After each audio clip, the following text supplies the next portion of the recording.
Kalau orang nak tahu juga hidup nangko indaklah lamu dunia hanya sakijot mata.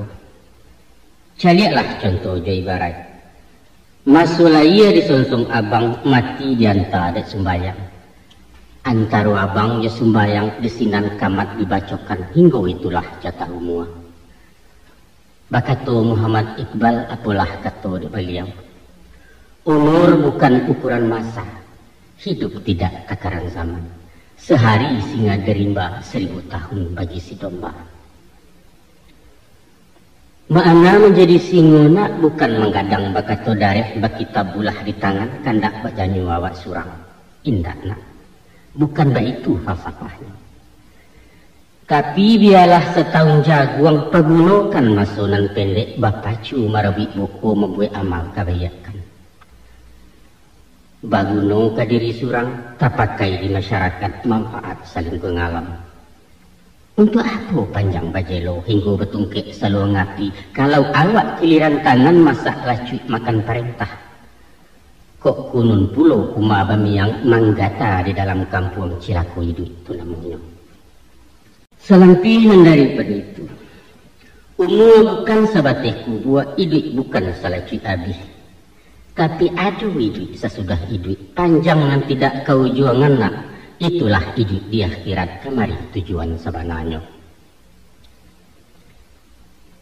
Tak kalau insan di alam roh janjilah sudah terpabuat bertimbang mulut dengan Allah. Makhluk kataat khaliknya.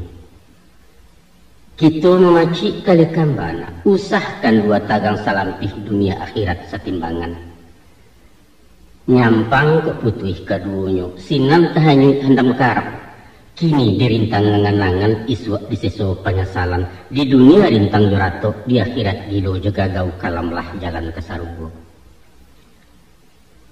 Mangana sakah nembak kiana ayah bapasan bawasiat rantangkan banang ke langit hubungkan diri ya Tuhan jalin kulindang nate bumi paharet buhu wajah manusia hablum minallah wa hablum minan nas.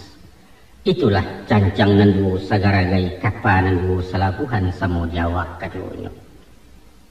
Menolak kanduang janyayah ijanlah bosan mendangakan mengecek indak kalamu tagadek sesu menyimpannya. Utang ke anak nantakana kasiat tagayang alur sampai. Joko basuun mbak nantuna. Taradok pusaku kebajawe ataupun waris ke dibagi usah diarok dari ayah. Sabab balah beda itu. Salamu dunia ditunggu ayah disesu parasayan ilo diarak-arak untuang. Tapi keganti ameh mbak diurang timbalan pitih nan babilang. Hanya pitaruh batinggalkan banamu pitaruh ayah. Itulah tanda kasih sayang utang nan nyatu pada anak kini-kini ayah lansaikan. Ganga ke malah anak kanduang, simak kan mana nyatu-nyatu. Satitiak usah lupakan, sabari janganlah hilang. Ganggam marek pacik kan taguah, siang ambillah ke patungke, kok malam jadikan subuh pidoman patang cepagi.